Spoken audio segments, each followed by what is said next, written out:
The banks have spent the last few hundred years building trust with the public. Stockholm's bank, the first bank to ever give you banknotes, only lasted a few short years before the general public sussed it out. It didn't go bankrupt because it printed too much money. It went bankrupt because the people lost confidence in its paper money and demanded their gold back. Thereafter, banks ensured that they would only give out banknotes that they could match in gold reserves, meaning you could fully trust your paper money because it was backed by gold. Governments began establishing their own central banks. The first one was the one in Sweden, shortly followed by the Bank of England in 1694. There are now many central banks such as the Reserve Bank of Australia, the European Central Bank, the Reserve Bank of India, the Bank of Japan. These are all relatively new banks created in the last 100 years or so. A central bank is very different from a regular bank. Central banks are the only banks that have the authority to print money. But of course, they always promise to never print more IOUs than they have in reserves. Banknotes have to be backed by gold. During World War I, within 4 short years, the UK went from being £650 million in debt to over £7 billion in debt. This went from a manageable to completely out of control amount of debt. The British government desperately needed to fund military equipment, and it borrowed billions from the British public to do so. Once the war was over, the UK went into a Great Depression, which is the worst form of recession a country can be in. On September 21st, 1931, the Chancellor of Exchequer, Philip Snowden, announced that the UK was going to be temporarily coming off the gold standard. This was not voted in for by the public. It was not debated in Parliament. It was a swift and urgent response to an immediate financial crisis, as they said. The Bank of England then printed billions of pounds, never paid off its debts, and refused to ever come back on the gold standard. The central banks are printing hundreds of billions of pounds and giving them straight to the government to do as they please. Finance wars that we don't want, pushing questionable agendas in school curriculums, and paying their fat cats huge salaries.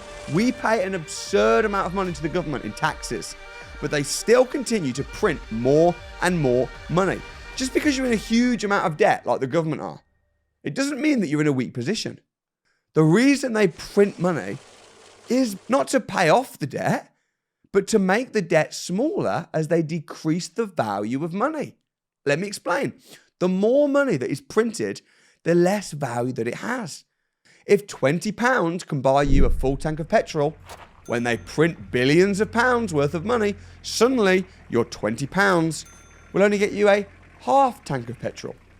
This is why the government prints so much money. The UK is in trillions of pounds worth of debt, and it has no intention of ever paying this debt down. Does this sound far-fetched? Well, take a look at what happened to Greece in 1944, Hungary in 1946, China in 1949, and more recently, Zimbabwe in 2009. I remember going to Zimbabwe shortly after they decided to scrap the Zimbabwean dollar. I got into a taxi and the driver said that would be 10 million. And at first I thought he was joking, or maybe he was trying his luck because it was my first time in the country. My now wife, Amanda, smiled and said to me, yeah, 10 million Zimbabwean dollars, that's the equivalent to about £5. There were people going to the markets to buy groceries with wheelbarrows of money, only to be told, yeah, we don't really want that money anymore. People who spent their lives saving these paper banknotes were now suddenly destitute because they had relied on the government's fake money. Let this be a warning. The same thing is happening in the UK and in the USA. Their plan is to scrap paper money altogether across the world as we enter into the Great Reset. Most money printing is done using quantitative easing. They deliberately make it extremely complicated so that even economic students are confused. Quantitative easing is where they pump more unbacked fake money into existence from nowhere and circulate it into the economy, bringing down the value of money and forcing up the prices of everything else. Fractional reserve banking.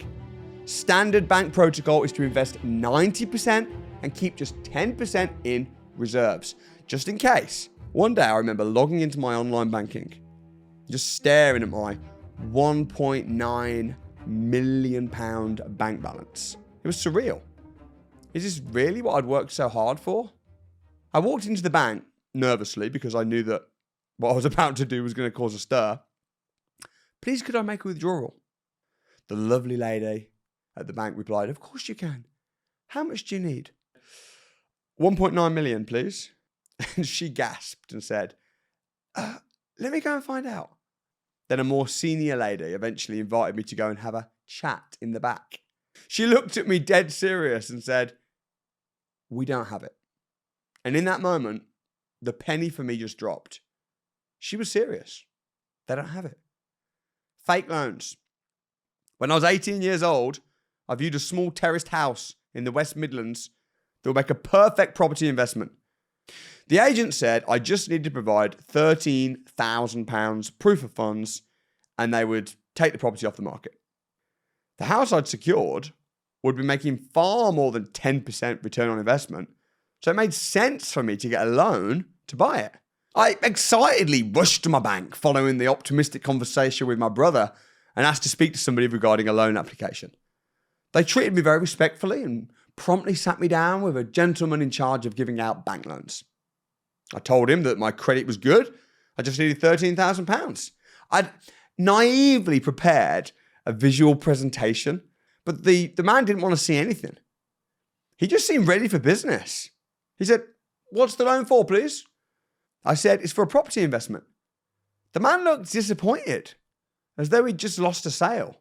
He shook his head and said, I'm so sorry. The property market is far too volatile, and on this occasion, we cannot lend. Boom. Loan declined. I was gutted. I went back home and asked my brother, what did you say that your loan was for? He replied, I told them it was for a holiday, and they approved it instantly. When the banks loan you money, it isn't real money. It is literally digits on a screen. But if you don't pay it back with real money and real interest, they will charge you interest on your interest. They'll tell you property is too volatile, so they can't lend. When everyone knows they themselves invest heavily into property. The system is rigged, so you will work until you die. The rich elitists need you to be poor. I know many super rich individuals and corporations. I'm not talking about millionaires. I'm talking about billionaires.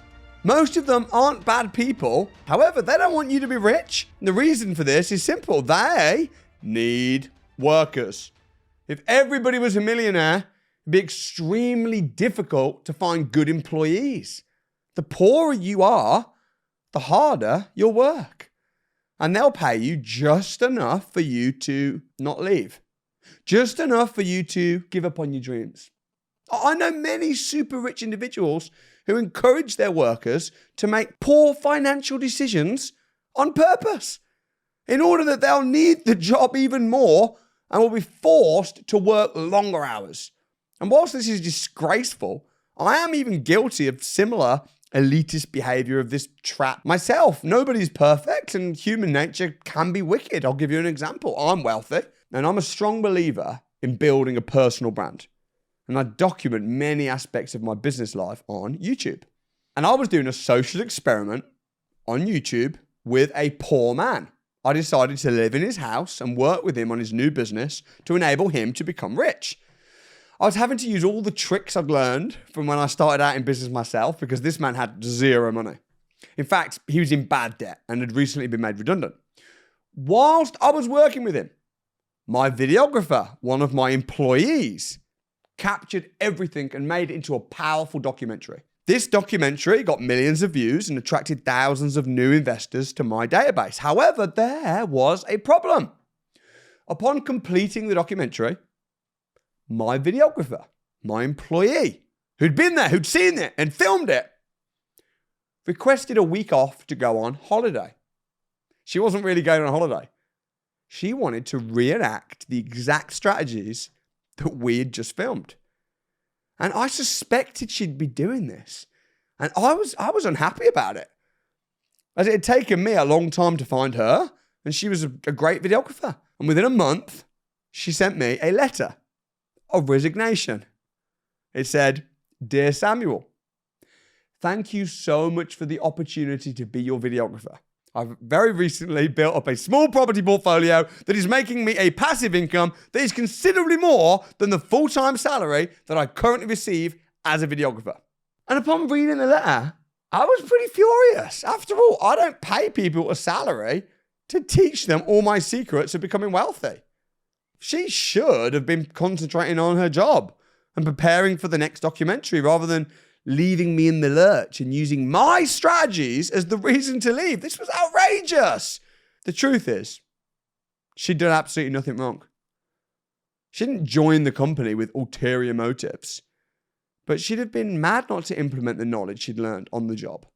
And after seeing me make thousands of pounds from scratch in a single hour, again and again and again, it's very difficult to then be content making a regular salary. And I became convicted because I realized I was becoming no different from the rich elitists who deliberately keep people financially illiterate because they need workers. So I made a decision that instead of being angry when people would leave me because now they're financially free and don't need to work, I'd celebrate. And some people just don't have the appetite or desire to start their own business or to get into property investment, and that's fine. They're happy to be paid well and do a job they love, but others will want to give it a go. I've had several videographers leave my company to go and do property. I mean, you made more money than you could possibly dream of, which I'm blessed to have comfortably achieved. There has to be a new high. For some people, the new high is charity. For others, it's obsessing over their net worth for a higher sense of self-worth. And I've decided that for me, my new high is enabling as many people as possible to be financially free.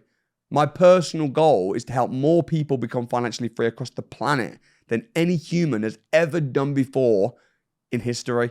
When I die, I want them to build a statue after me. I want my life to count. I know I'll never be remembered for the millions of pounds that I've made, but I will be remembered for the amount of lives I've impacted. Conclusion. The super rich control the world. They have economic power, political influence, own the media, and often bribe the governments. This is not a theory. These are facts. They are also humans with human nature and can be wicked. It doesn't logically make sense for them to allow you to be financially educated and wealthy. Therefore, expect to be persecuted by brainwashed sheep when you decide to become wealthy. They trust the government. They trust their paycheck. They trust in fake fiat money. They follow the narrative. You do not. But when you become wealthy, don't become bitter towards them. Help them. Don't become an elitist yourself. Find a mission bigger than yourself. And this is why you will sleep well at night, albeit in your mansion.